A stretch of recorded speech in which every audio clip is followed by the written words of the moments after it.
Hello. Thank you, everybody, for being a part of today's gathering. My name is Marla Carlson, and I'm the coordinator at the Prairie Food System Vision Network.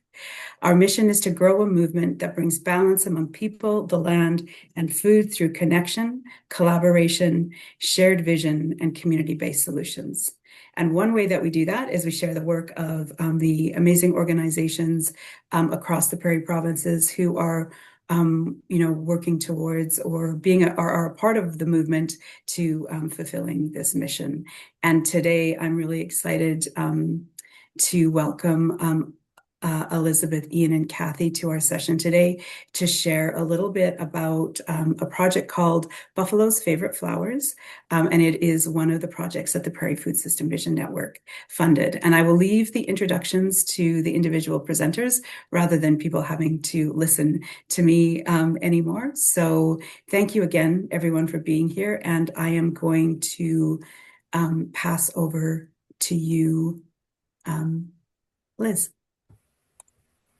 Okay, excellent. Thank you, Kathy.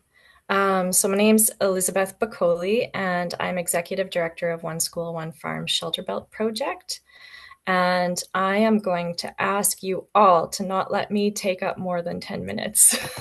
So those of you that know me, you know that once I get talking, it's really hard to shut me up sometimes. So, all right, is that sharing okay? Yeah. Okay, just a second. I have to go back to the start. And that's good.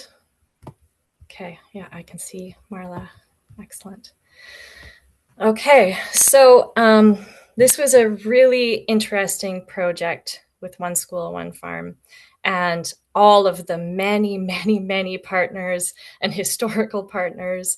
And it really, one of the main lessons that I learned from this project is that everything really truly does, like we say, everything's based on relationship, but everything really truly does come from that, because if it weren't for the relationships between like people and the land here, none of this would have happened. So I say it all started with story, and it all started here. So one of my other hats, I work at a place called Brightwater Center, and that's with the Saskatoon Public School Division. And this is where I met Elder Kathy Wahpepah and Tim Ishapi, her husband. And we've been doing work together for quite a while, trying to figure out how to integrate the stuff that I do, like science teaching in the outdoors, with traditional knowledge and food studies and culture camps. And there in the bright pink coat, I wanted to show Sam. She's the director of Brightwater. And none of this would have happened if we weren't all brought together in this very special place with students. So one day we were sitting in the office in this building, Brightwater Center, and Kathy knows that I like to work with plants and plant a lot. And that's what I do all my summers, every summer. And so she said, well, Elizabeth, I think you should go to Wanuskewin and plant in their bison paddock. And so I was just like, well, I don't know what they would think of that if I just started guerrilla planting in their bison paddock. So then she got to telling me the story of how her and Tim at Sagagan First Nation at Carry the Kettle, Nakota Nation, they worked with youth through a partnership called the Tatankaha Project with the Canadian Light Source. And so they went out to the fields and observed the bison. And some of them observed the bison very closely. And hopefully Kathy will tell some of those stories. Those aren't mine to tell, but they're pretty funny. But one thing that they noticed was that the bison were selecting a certain plant at a certain time of year. And this plant that they were selecting and eating a lot of was a species of goldenrod. And so her and Tim showed me the pictures of the flowers there that the bison were eating. And she's just like, do you think we could go and plant some of these at Wanuskewin? And I was just like, well, yeah, but I'm not really sure how we're going to do that. But the seed was planted. Um, anyway, I just more recently learned a little bit more about the work that the students did. And it's a program called Students on the Beam at the Canadian Light Source. And they get to do their own research and use the facility, and it's amazing. And yeah, thank you. The team is here. So at the end, if you have questions, the education team from the Canadian Light Source is here. And yeah, they found out some amazing things that I don't know how to interpret. I was telling Tracy, I was like, yeah, I love data, send me the data. And then I was just like, what does this mean? So I know that selenium is often a nutrient that is given to cattle and bison because they don't have enough. We don't have really selenium rich soils. In some areas where selenium is really, really rich in the soil, you can have selenium toxicity, but that's mostly through other plants that are bioaccumulators of selenium, like the astragalus plants. But in this case, you can see there's like a lot of micronutrients, trace minerals that were found in the goldenrod. And if you want to learn more about that, here are a couple of articles that were written about that particular project. So I'll leave that up for a minute if you wanted to screenshot it or write something down. It was a very interesting read. So the timing was really, really, really interesting. So the office story was told in late September of 2024. And then like within a week, it was within days, I got this email from Marla saying, hey, we have this Changemaker grant opportunity. And I was like, okay, well, I think I have an idea. And I don't think I had even met Ian yet. But I knew I'd be working with him through the Canadian Prairie's Prescribed Fire Exchange later in October. So I thought, I'm not sure how we did that. I think just on a whim, I was just like, yeah, let's apply for this money and we'll see if we can talk Ian into letting us plant in the bison paddock. And so the funding was confirmed in mid-November. And Kathy and Tim said, well, if we're going to do this and we're working with bison and we're working with plants, we need to start with ceremony. And that was written into the proposal for like covering the costs and everything. So the Prairie Food System Vision Network covered the costs of the ceremony. And here's just some photos from that October when we were burning at Wanuskewin. And if you're interested in prescribed fire and you're part of an organization that might support you in doing so, TREX is a wonderful learning opportunity. And I've met so many wonderful people. It's like a really intense week of learning fire. It's like camp, but with a purpose. So we began the project through ceremony, hosted by Kathy and Tim's ceremonial family at Brightwater. We visioned. We learned. There's Sam looking at the goldenrod seeds really close. We laughed. I can hear this photo. We shared food. We were very lucky with the funding also to bring in Jenny Lessard, who's an amazing Métis chef. And there's Tim and Tina and Franny. Tina and Franny are two of the teachers that were involved in the program, had their classes help out. So Franny's class at Bedford and Tina's class at Newtana Collegiate in Saskatoon, they grew plants, and U of S students from the Pedagogies of Place class helped plant Brightwater's native plant nursery, which was also dedicated to the project.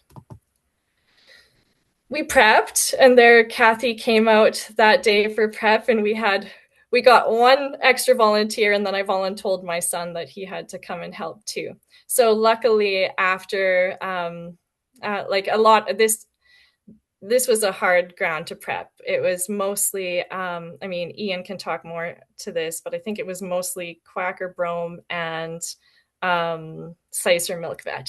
So that was really tough. But luckily, his summer students were able to help finish prepping before planting day. And we planted, and there's Franny and Tina again with Ian and the students.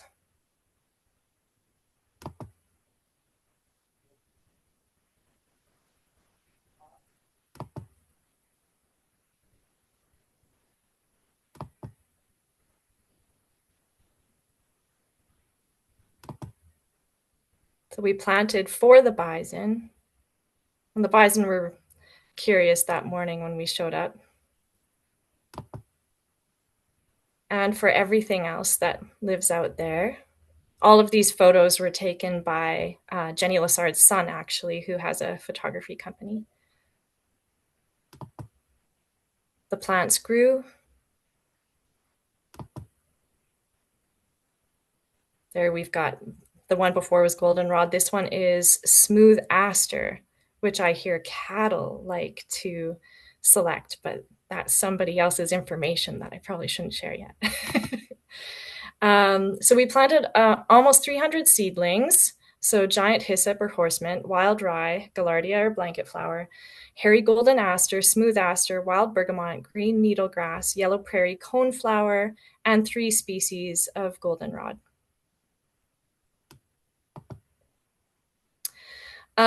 So when Ian and I were talking about this, initially the field has a lot of invasives. So of course he was really worried about having exposed soil and having more invasives growing. And so we thought, okay, well, you know, we'll try mulch. And then unfortunately the mulch brought in some other invasives that weren't there before. So I just wanted to put this out there in case our future fire teams watch this. I'm sorry that there's cedar on the ground in the area you may be burning in the future. So this fall, we reunited with the classes out at Wanuskewin, and we did a big seed collection on the site, which is great because then we'll be growing out the plants right from the site where they were collected and putting them into the bison paddock. If you're interested in learning more about this, or if you're a teacher and you want to share the information with your students, Kathy wrote up the story in this lesson plan that's available at oneschoolonefarm.com/for-teachers. And that's available to everybody. So I'd like to thank Elder Kathy, Elder Tim, the ceremonial helpers Desmond Sayazi and Tim Poitras, Brightwater Director Sam Gunn, Marla Carlson from the PFSVN, Chef Jenny Lassard, Ian Nadowich, Wanuskewin summer staff and volunteers, the teachers Tina and Franny, Luke, the U of S professor and his students, Raconteur Photography, the Canadian Light Source, and Community Initiatives Fund that helped this fall to get the students back out there. And thank all of you for showing interest in this project. And now I'll pass it back to you, Marla. Once I escape. Wonderful. Thank you so much for sharing your presentation and the process of getting from the start, from the seed, I guess, to the plant to the harvest even. So we saw the whole cycle there. So thank you so much for that. And so without further ado, Elder Kathy has joined us. Welcome, Kathy. We're so happy to see you. So if you would, it's over to you now. And if you do have any questions or thoughts or things that you'd like to share, maybe drop them in the chat. There will be some time at the end of the session for questions and answers, but I don't know, sometimes I forget by the time it gets to that bit. So please drop them in the chat if you would like to. So for sure, this time over to you, Elder Kathy.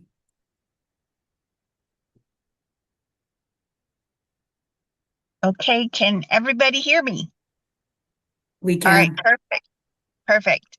I turned off my truck. I'm just here in my truck because at this point in time, Tim and I are, it's like we're sharing one life because he broke his toe and he can't walk without crutches and he can't drive at all. So I'm his only driver. So I get to drive him all around to his meetings and then I have to try to fit mine in between. It's been a wild ride for the last 4 weeks, but we're getting close to the end. We got some good news today from the doctor, and we're just going to try to keep moving forward. I would say about our project here with the bison, it began in a really funny way.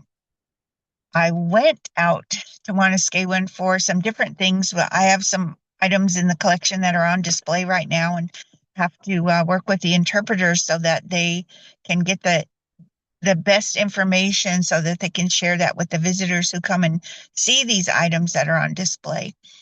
And in my visits out there, they were showing me their little garden, and their little garden, it's kind of pitiful because the plants are just there on their own. And that's when I started thinking about, well, they need, their other partner plants that are usually with them. And they need the right kind of location that supports and enhances their growth and benefits them. Each plant is different, but they all work together. And that reiterates something that we're taught as Indigenous people, that we're a part of this overall collection of all the entities that live here on Mother Earth, but we are all interconnected. And sometimes you hear people say, all my relations.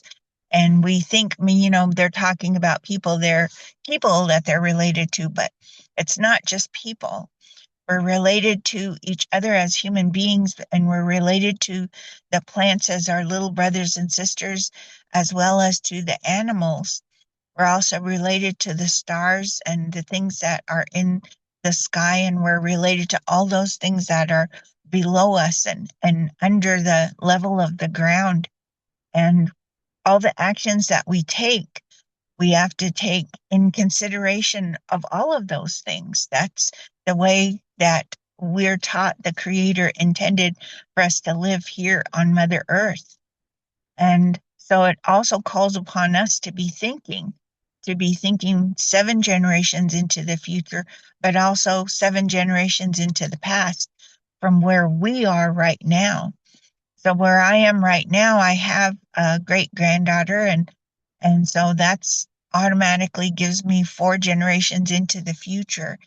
And if I could sometimes sit back and imagine her daughter and maybe her daughter's daughter, then I'm imagining into that 7th generation future. And we do that because that's what has kept us alive here on Turtle Island for tens of thousands of years. We think about our ancestors and all the teachings that they've given us, and we come to this place where sometimes people will say we've lost things. We've lost some of this knowledge. We've lost some of our language. We've lost some of our traditional ways. But what my grandpa had said to me was that you can't lose those things. Those things are truth. They can only be hidden from you. So as we go forward into talking about our buffalo project, our bison project, we can see how that is true. The things that he told me so many decades ago, those things are true. When I saw these plants, I knew that they needed their other partners that they're usually growing with. And so I like to find solutions for things. And so but my first step is always to complain and see if anyone's interested. So I complained to the people at Wanuskewin, but sadly, in the process, they had kind of an overturning of their leadership, and so I think my complaints kind of got lost in the shuffle.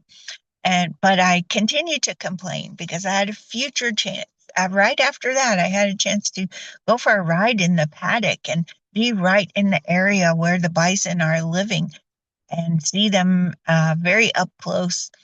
And in doing that, I was able to look at the ground and see what are they eating.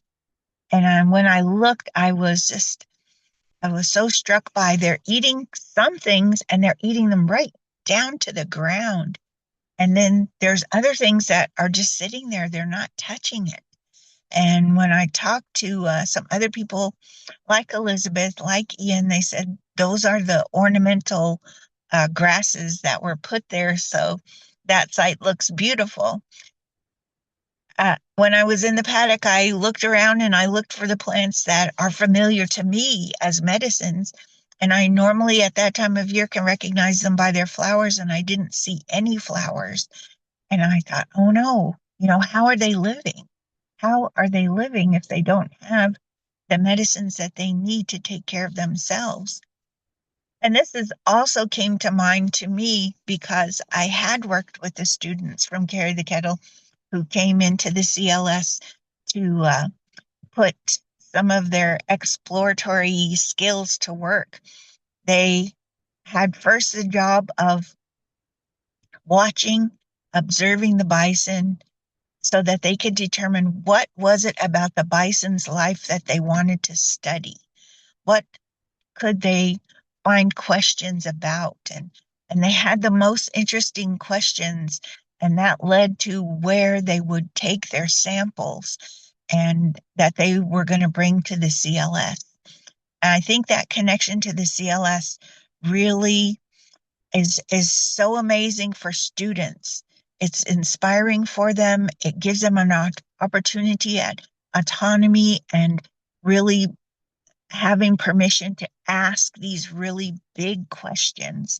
And for them to have access to the facility itself, it's a way of telling them, this is how important you are.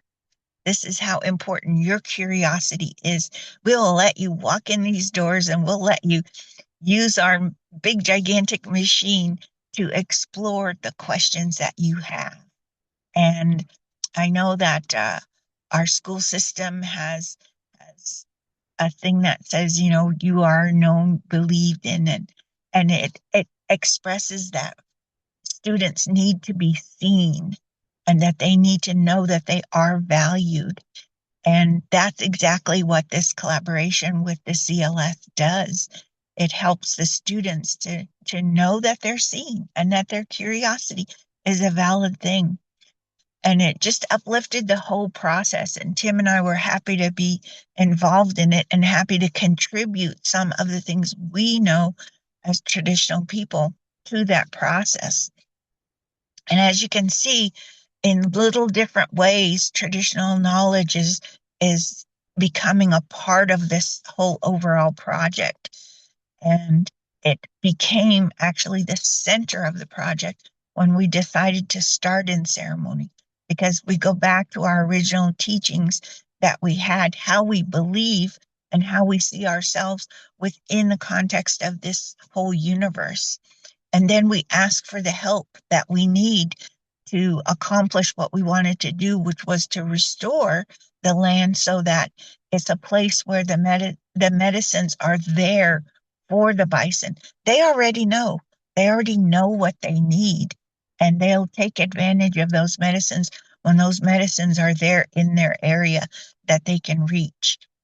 And so bringing back that knowledge helps us to see in a human way, a very human way, how we are interconnected with all of the universe.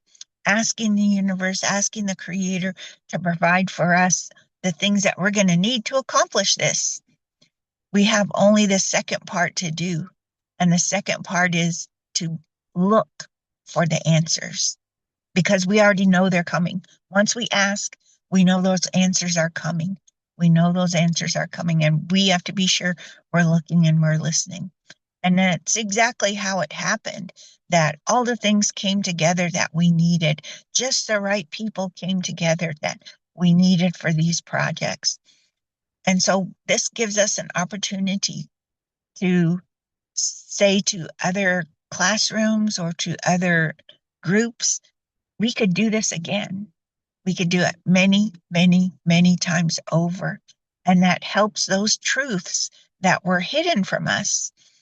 It helps us to find those truths.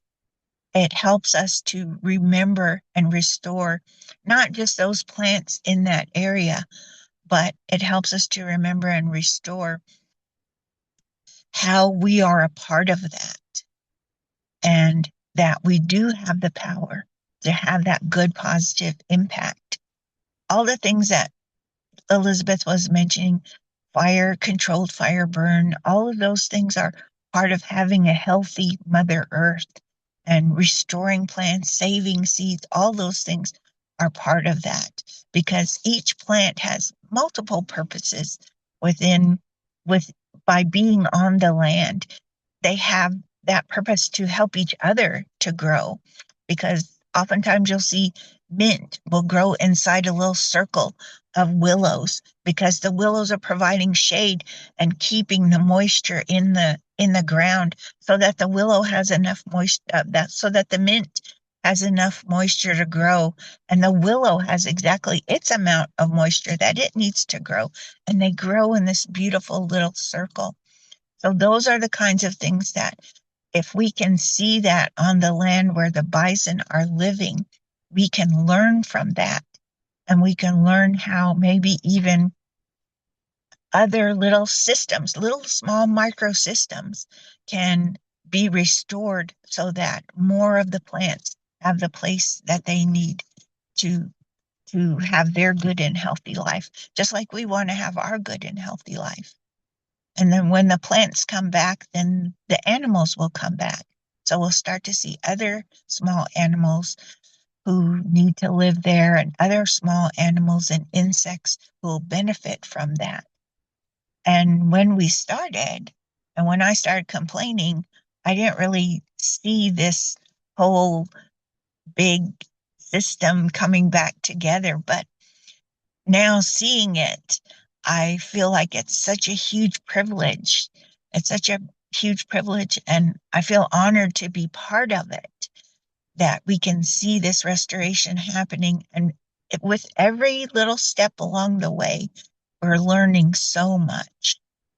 And I really congratulate, and I really have to put a lot of the appreciation onto the students, the Care the Kettle students, because they're very inspiring. They were so diligent about, observing the bison to find out, they even figured out where they sleep. And they must have been over there late at night. I don't know.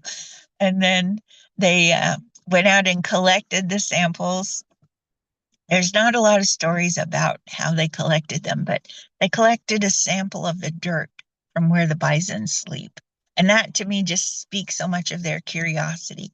And they collected a sample, many samples of this goldenrod that they eat. And they had some samples that were just the leaves, some that were the whole plant, some that they thought of, all the different forms of it. And they had a sample of the bison pea. And we were all like, how did you get this? And it took a lot of observation. And it took one brave guy to race in after observing the bison and collect that sample.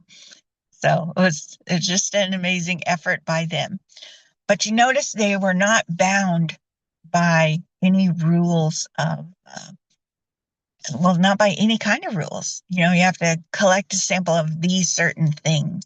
And sometimes in the classroom, we are bound by rules like that. You have to answer these certain questions. But this really turns that on its head, where the students are asking the questions. And then the students are answering, they're finding the information, the knowledge, wherever they can find it, so that they can answer their own questions that they come up with. And their minds are limitless. They're never going to run out of questions. I just love that the teachers who participated, the teachers from Care the Kettle, the teachers from the other schools that helped us, Bedford and Newtana, to mention just a few of them, that they are part of that process of letting the students be the ones who ask the questions and letting the students be the ones who find the answers. I think that's a very important part of this process because it almost, well, not for these teachers because they kind of already know this, but for all teachers in general and for this whole education system, it can redefine how students learn. It can turn it around so that the students become the leaders of the learning, where they are more directing themselves how to learn. And I find that very fascinating and can't wait to see the good results of that. So in this bison project, we had so many people who assisted and contributed and just took it on and took it to the next level. Elizabeth, I'm sure, has a list, but I don't want to try to name everybody out because I might forget somebody. But every person, we are grateful for those people. And we show our gratitude again by when we go in ceremony, we'll take tobacco and we'll offer it back to the Creator, and we'll mention all those people who contributed in many, many different ways, that unexpected ways. But everything just came together, and we're grateful for that. Every person had just the right kind of knowledge that we needed for this whole project to come about. And so because I complained, and because I complained to just the right ears at just the right time, all of this is able to come about. I could have never done it by myself. I did not do it by myself, and I didn't even do most of the work. I just joined in. And I think joining in made it such a joyful process that everybody who was involved, they also were happy to join in. And they also were very generous with their gifts and their knowledge and the things that they could do to help this project to where it is today. And I think that in order to make it sustainable, we are going to have to continue. We're going to have to continue on, and it could be done. I see that it could be done year after year after year. In the classroom, it could look like you read the book that includes the story of the Carried Kelly youth who came with these first bison samples, and you read that book, and then you maybe examine in cooperation with the CLS, you examine their results that they got and talk with some people and see what did that mean, and then you begin your own part of that process would be to go out and collect the seeds and to propagate those seeds and then to bring them back to Wanuskewin, or maybe even a garden at your own school if you're too far away from Wanuskewin, and grow them there, so that having these kinds of plants helps to restore not just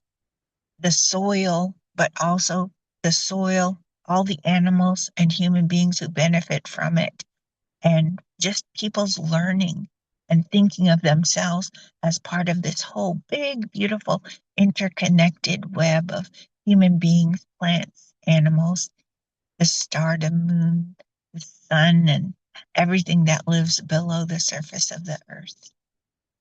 I think I made it within my allotted time. I want everybody to have time to say what they need to say and give joyfully more of their knowledge, so that this project can continue on, so that where more and more students can learn, because it's about everything. It's about perspective. It's about science. It's about humans working together. Thank you.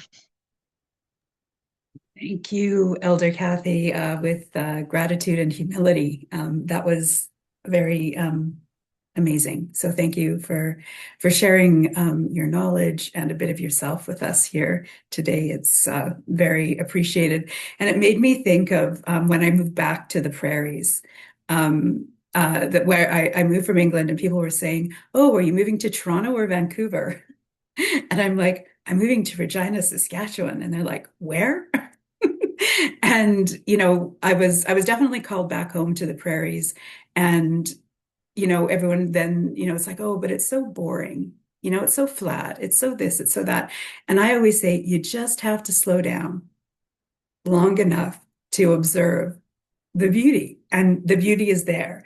And so for me, that your project or this project and the work with the bison and the students and everybody involved is that slowing down, being curious, open-hearted, and observation, right? And taking the time, because we live in this very fast-paced, changing world. And sometimes I think that if we all just could take a breath and slow down, we would see so much more beauty around us. So thank you for being here with us today.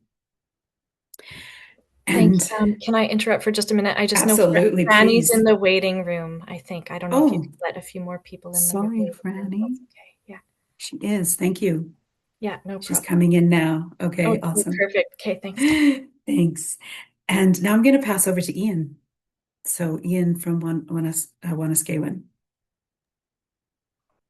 All right, Tanzi, Katanskutla. Hello, everyone. My name is Ian Nadowich. I'm the manager of natural resources at the Wanuskewin Heritage Park.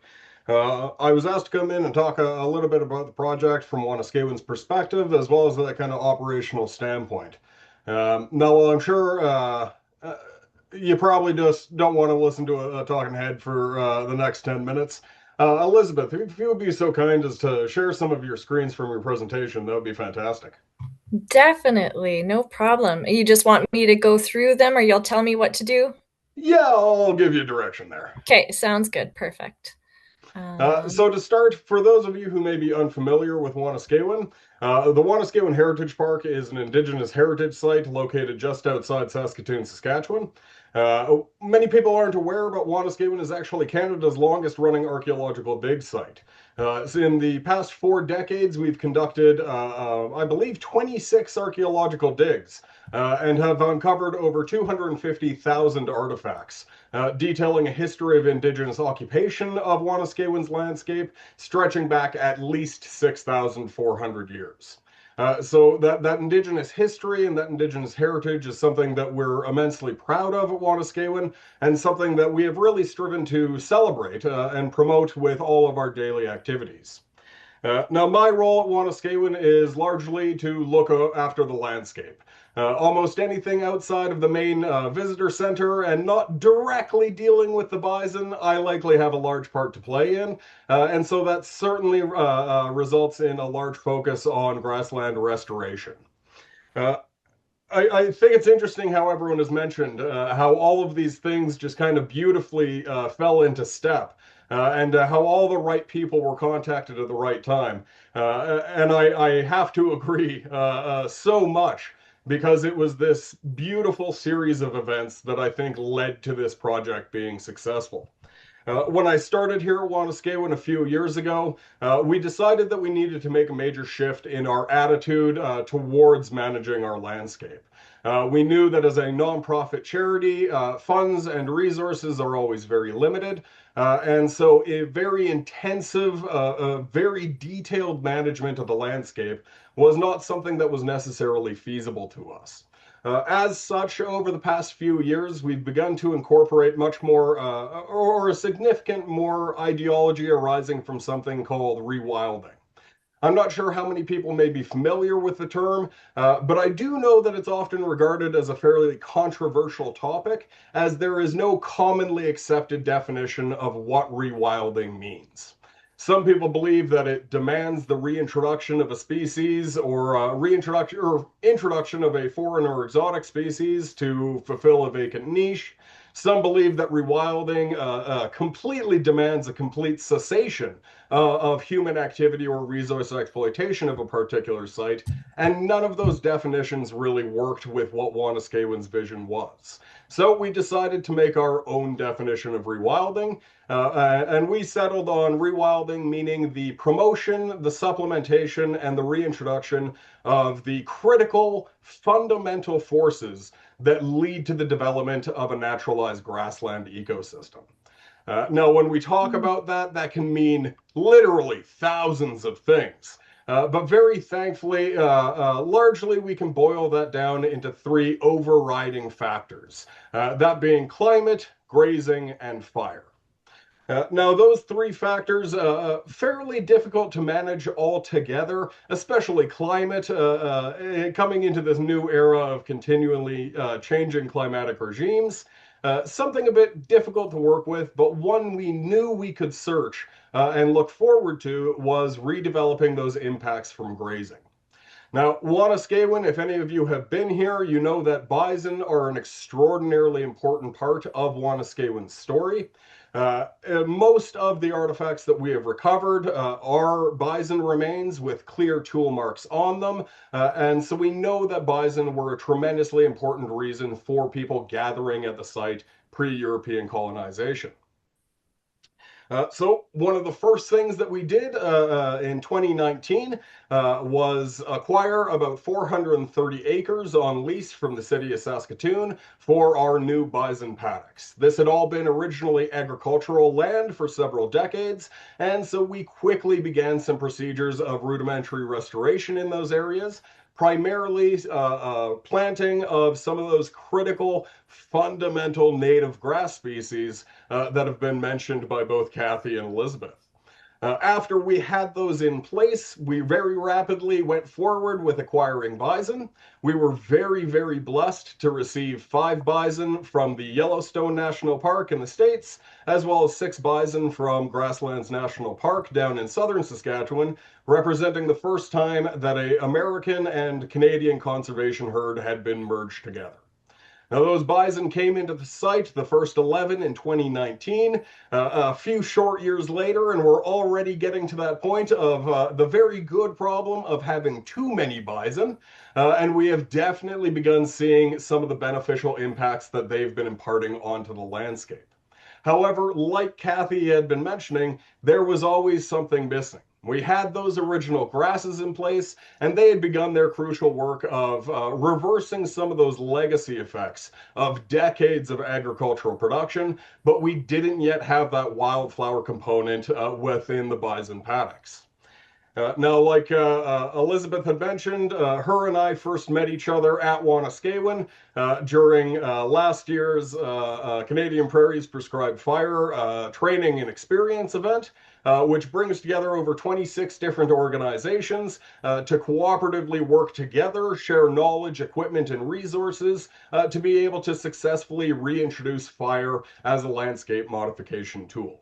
So we had done that burnout at Wanuskewin. Elizabeth came up to me and started asking about these questions about planting goldenrods and various other species back into the bison paddocks, and it just fit in perfectly that this is right around the time where we knew we needed to start doing a bit more work in the bison paddocks and critically reintroducing some of those wildflower species that were absent at that time. Everything was starting to fall in perfectly together. We had the bison paddocks. It was time to start bringing wildflowers back, and this really fulfilled those rewilding objectives of the site of being able to supplement and promote those critical ecosystem forces, such as preferred foods for bison. Now, after we got started talking about the project and jumping past a lot of the nitty-gritty of where we were going to place them, how many we were going to put in, what particular species, We started everything with this gathering together, and everything that I've learned from my experiences at Wanuskewin is that it doesn't matter how much university or book knowledge that you have. It is all about the connections and the people that you are able to gather together to make a successful project. And I was so happy that we were able to gather so many people together to combine that idea of Western science along with Indigenous knowledge and perspectives to make this a successful project. And I think it really was this initial gathering of people that gave us all that inspiration to put everything that we had into this project and to ensure that it would be a success. Uh, so we gathered together. We started planting all of our different wildflower species. It was wonderful to see updates from all of the classes in Saskatoon. All of these kids who may not really care too much about plants starting to develop this love and appreciation, and they were taking such good care of these tiny, tiny little plants without even having any of those flowers present. When it came to the day for everyone to come to Wanuskewin, we had done some prior work in preparing that area. Like Elizabeth said, we had some particularly difficult issues that we had to work through, such as the immense presence of a lot of our agronomic grass species, such as smooth brome, that are widely responsible for mass scale grassland degradation across the Great Plains, as well as some particular species of note, such as Sicer milkvetch. For anybody who may be looking at recreating or furthering this project, I would highly recommend that you're going to have to spend a lot of time on preparation to ensure that whatever plant you are putting into the ground is able to persist in those environments, because we had to spend a lot of time preparing that little planter bed. But just to see all of the kids from the Saskatchewan schools gathering together back out on the land, listening to the stories from Kathy as she led us through ceremony, and to see the smiles start to develop on their face. And as soon as we started putting gloves on and really putting a hand to the land, how many of those students just became immediately engrossed in what they were doing. Not only enjoying being outside and being able to put those plants back in, but hearing all of the wild birds around the area, seeing the bison on the other side of the fence, curious about what we were doing. It was just truly fantastic to see them redeveloping those connections to the landscape, which are so incredibly important as we move further into this new era of restoration throughout Canada. One of my personal favorite things, and one of the reasons I'm a major advocate for land-based learning, is the development of what I call an aha moment. Somebody finally recognizing that, oh, this thing they had never thought about or never done before is actually really fun or really interesting, that truly inspires someone's life history. I know that happened to me throughout university when I started taking field courses. Even when I began TAing many of those field courses, to see students immediately developing this sense of connection and immediately developing such a large knowledge base is truly incredible. And I think one of the major benefits of this program was allowing those students that came out to Wanuskewin to truly develop that connection, their own personal feelings towards that landscape, and the inspiration to continue working to benefit it. I think moving forward, much like Kathy had mentioned, there is no reason this needs to stop. I am looking forward to the next few years of continuing developing these planting beds at Wanuskewin. I think we have a lot of areas that we can work with in the future, and I'm sure that we can offer up plenty of more opportunities for students in the local area to begin their own personal journey in redeveloping their connections with the landscape. And I honestly just can't wait until the next growing season so we can get back out there, see which species are fully established and which have begun to spread outside of their planted areas. Within the next few years, the bison should be able to get access to those planter beds. And if everything that Kathy has told me, I am so excited to see them just go to town on that goldenrod. So thank you everybody for your time, and thank you Kathy, Elizabeth, and Marla for getting all of this organized, and for inviting Wanuskewin to be part of this journey. Wonderful. Thank you. Thank you so much, Ian. That was, I appreciate your enthusiasm and the clear passion that you have for the work that you do. So thank you for sharing that with us this morning, and your reflections on this project. One of the things that when you talked about land-based learning, the thing that I thought about was linking it to what Kathy had said about the students and them asking their own questions, right? Or, and finding the answers. And I think there's also something about the expansiveness of land, being on the land, that gets you out of your boxes, right? And helps you engage in a slightly different way. So helping you to become more curious and more in awe and filled with wonder. So thank you. Thank you so much. So we still have about 20 minutes left in the session. So if there are any questions or reflections or comments that anybody would like to share, please do so. Turn on your camera or turn on your mic, and we'd love to hear from you. Is there anything else that Elizabeth, Ian, or Franny's turned her. Franny, would you like to say something? Since now I see you. Franny was one of the teachers involved in the project. Wonderful. Yeah, hi everyone. There are some students around, so I'm sorry if it's noisy. But yeah, it was a great project. I'm really looking forward to doing it again. So yeah, I mostly worked with my Bio-30s last year on this, and we had a little spot in the back of the classroom, and different students would take on the role of watering those plants. And it was pretty fun to see them right from the curiosity around, how do we plant these seeds? What do we do with these things? And like they had never even touched soil before, practically. Yeah. And then watching these little things grow, and they really took ownership of the plants. They were just like, oh, check out, these ones have now sprouted, and what's going on with these ones? They're not working for some reason. And so it was a bit of trial and error that way. And then, as was already shared, sorry I came in late. I did have a class before this, but when we got outside too, there was a lot of kids who, probably had never picked up a spade and put it in the ground before, but we got in there and it was pretty fun. So yeah, I'm looking forward to continuing it like this spring, and then heading out there again. And I've done lots of growing plants projects with students before, but often it's just like, take it home and grow it in your garden. But so it's nice to have this like real application and connecting to space, and then being able to go back to it.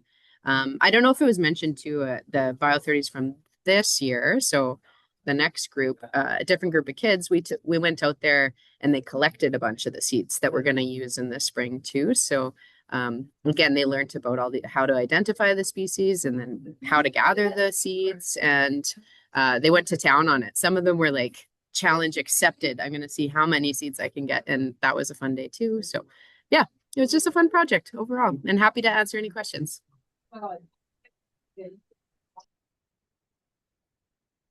Sorry, I had to unmute myself there. Thank you so much, Franny, for sharing your experience and your students' experience. And yeah, it is, I think we've all done maybe at some point that where you plant the bean and take the bean home, and then it's like, what do we do with the bean?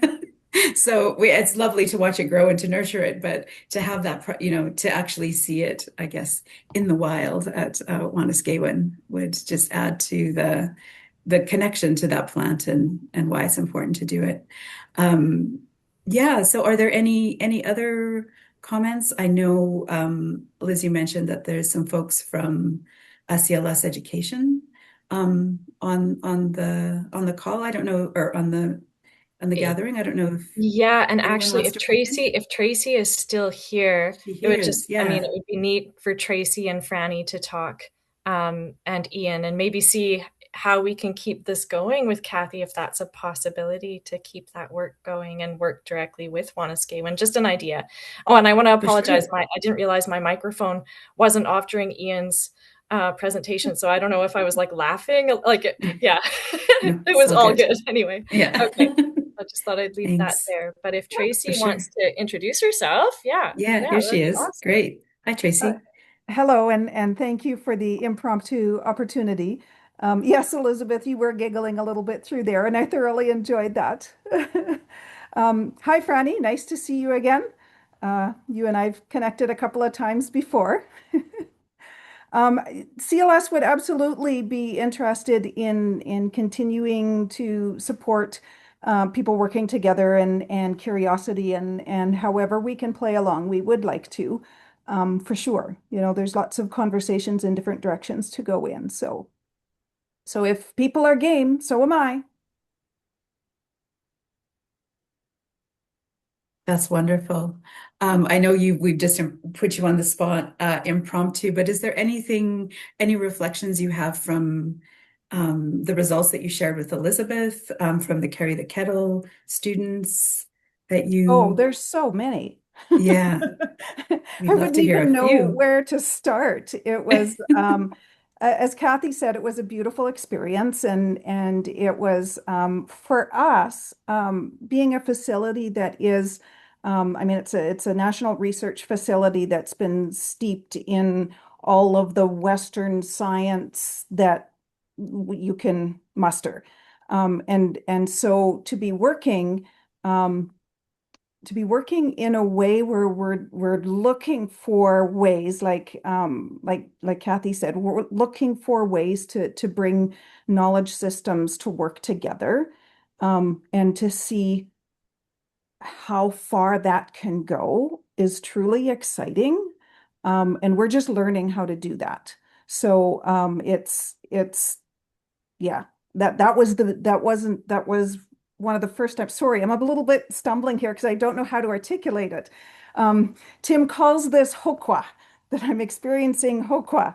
And yeah, so we just, if there's more opportunities to keep digging into that, that would be really, really lovely. And yes, we're game. Wonderful. Is there any other reflections or comments or questions?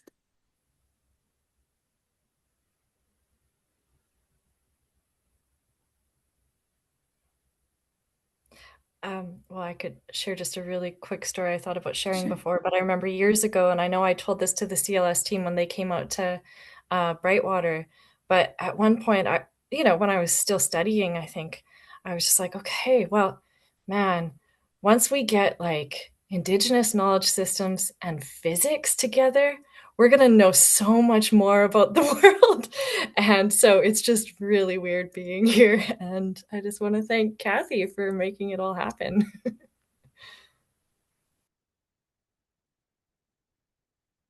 Yeah, it is interesting how seeds planted even unconsciously, or consciously can just yeah, you just never know. I always say that's what I love. That's part of what I love to do is kind of that connecting pollinator, planting seeds, and then just yeah, knowing that at some point, maybe somebody at some time will call back to that or will remember that in some way that yeah, that is meaningful to them. And I think that that's what we're all doing in various forms in the work that we're doing, whether it's, teaching or in nonprofits or elders or resource managers that, it's and all the other ways that people are planting seeds who are on this call today sharing with us. It just maybe going back to what Kathy said about, that interrelatedness, that we're all connected, that even when you can't see the connection, it's there.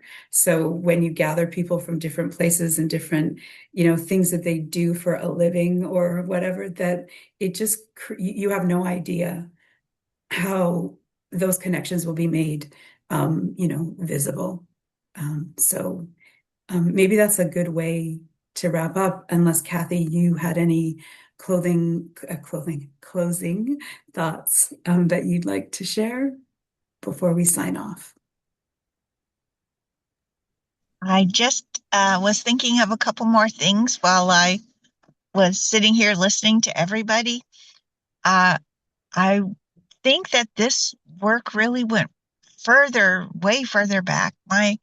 My cousin is an attorney in Denver, Colorado, and she's involved with, and this is one of her passion projects, a project where grazing land is restored to bison so that they can roam more freely along that corridor near the Rocky Mountains.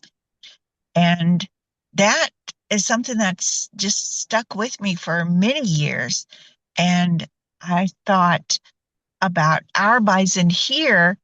The ones that we have are, collected into little small space, but that doesn't mean that they can't have that experience that the bison in the States are now having, where they have this corridor of natural land. And this could be just a beginning point for that. I also would refer back to some things that I read and saw on TED Talks by this amazing young woman. I've never met her. I just stumbled onto this TED Talk. Her name is Lila June, and she talks a lot about the way that Indigenous people did things. And some of the things that she says in her TED Talks, I'm like, oh, I didn't know anybody else knew that, right? Things that I had learned as a kid, but she knew. I don't know how she collected this information, but she was a great resource, and I've passed this resource on to many other people. Her name is Lila June. She's from around New Mexico, Arizona, that region. But wherever we look now, as we go forward, we will see more things that connect back to this project. And so having this gathering, and thank you so much for organizing it, having this gathering, we now have something we can share out to people. So as they become aware, they will also find how they're connected to it, can be connected to it. And it could be now, it could be many years into the future. And as Ian was talking, I just thought about, he was saying in 2019, and all I could think about was, I wonder how old Ian was in 2019. So now we've surpassed the boundaries of time, and we're really just letting this work go out into the world, and as many people as can connect to it. I hope that truly happens, and it just makes me so proud and happy. Well, I think that's a perfect place to draw the gathering to a close. So thank you so much again to you, Elder Kathy, and Liz, and Ian, and Franny, and Tracy, and all the other people who haven't been mentioned, who have been a part of this project. It truly, I mean, it's inspired me in a very deep way. So I'm so grateful to be a part of it, and figuring out how I can continue to, to be a part of it. So thank you all again. For sharing your stories, and thank you to everybody who's listened and asked questions. We really appreciate you being here. So have a wonderful rest of your day and weekend. Okay, thank you, Marla. Thanks. Thank you, Kathy.